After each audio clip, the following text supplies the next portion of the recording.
That was the NFL's way of making it very official that Puerto Rican superstar Bad Bunny will headline the 2026 Super Bowl halftime show. With the stage officially locked in for the 2026 Super Bowl, reactions from across the globe are exploding with both praise and criticism. The spotlight this time lands squarely on Bad Bunny, and understanding why he was chosen, who else was on the shortlist, and what message this move sends is key to grasping its full impact. This decision wasn't random. It came straight from Jay-Z, who once again had full control over halftime direction. Even though another rapper isn't stepping into the spotlight like Kendrick Lamar did in 2025, the selection still carries massive cultural weight.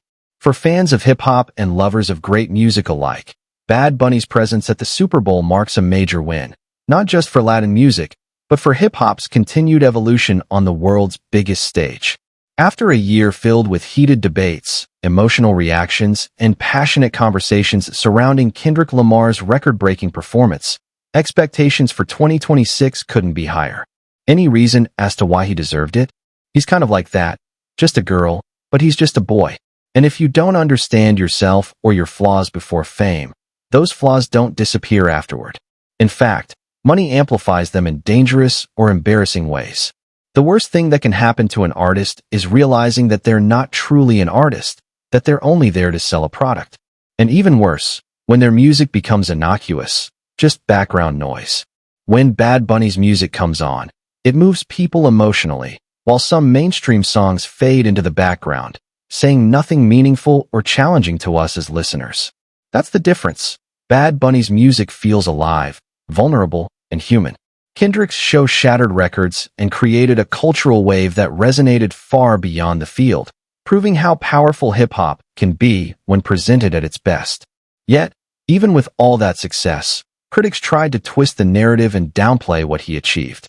Heading into the 2026 show, pressure was sky-high, even with Jay-Z still calling the shots.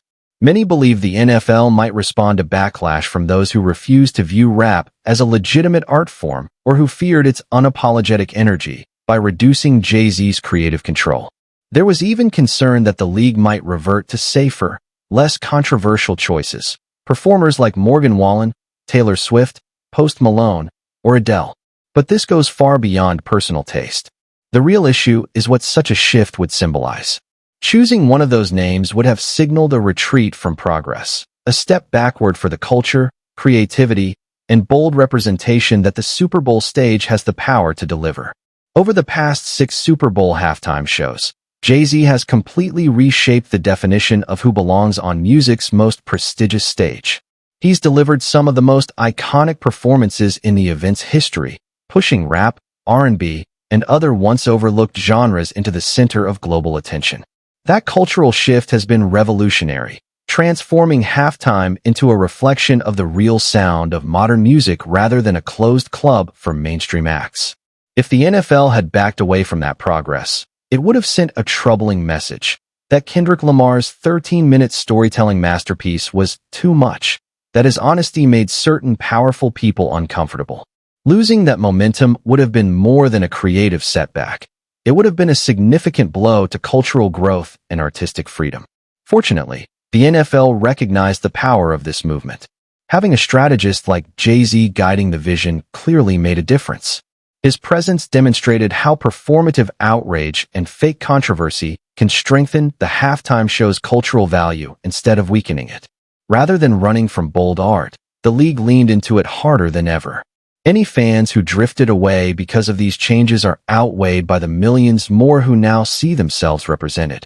By embracing hip-hop, the most influential force in music, and now expanding in 2026 to include Latin music, the NFL has widened the door even further. This inclusive strategy doesn't just bring attention. It builds bridges to new audiences, connects generations, and ensures the halftime show remains one of the most impactful cultural moments in the world. Jay-Z's long-term vision for the halftime show is undeniable. Kendrick Lamar's revolutionary 2025 performance didn't just set a new bar. It permanently transformed what the stage represents, unlocking a level of creativity and cultural expression the event had never seen. And once that door was blown open, it was never closing again. Think about it. Eminem, Usher, Kendrick Lamar, Dr. Dre, and now Bad Bunny, all headlining halftime within just a few years. That's a dramatic contrast to the awkward mid-2010s era of uninspired performances, including what many still call the weakest halftime show ever. That confusing period nearly shattered the halftime legacy, but thanks to Jay-Z's relentless push, it's been revived and elevated into one of the most important stages in modern music history. This brings us directly to Bad Bunny's selection as the 2026 headliner. Looking at the standards set by Usher in 2023 and Kendrick Lamar in 2025, this choice makes perfect sense.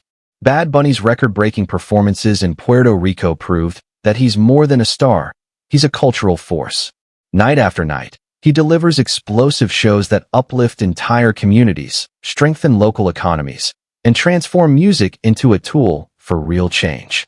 Like Usher, who used his Las Vegas residency to prove his mastery, and like Kendrick, who earned his slot through an era-defining run, Bad Bunny has now earned his moment.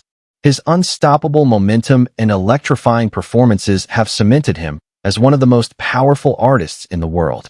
Now that Bad Bunny is officially locked in to take the stage, the conversation has shifted. Whether people like the choice or not, it's happening, and the cultural significance can't be ignored. Predictably, the recycled outrage has already started. The same critics who dismissed rap now targeting Bad Bunny simply for taking the spotlight. But this backlash is nothing new. It's designed to stir controversy rather than genuinely engage with what this new era represents. Looking at the bigger picture, the importance of this decision becomes undeniable. Bad Bunny's selection is about far more than one halftime show. It's a statement about how far the platform has evolved and how deeply culture has expanded. It represents the culmination of a movement that pushed music's most powerful voices into the mainstream spotlight where they belong. Out of every realistic candidate, Bad Bunny stands as the ultimate bridge, connecting artistry, commercial power, and cultural depth in a way few others can. His placement proves that Kendrick Lamar's 2025 performance did exactly what it was meant to: demonstrate that creativity and meaning can thrive on the world's biggest stage.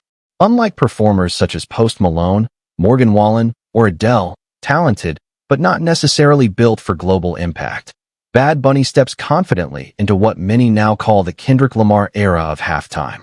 This era is defined by risk-taking, message-driven performances, and artists who use their platform to push culture forward instead of just entertaining. The meaning runs deeper than fame or popularity.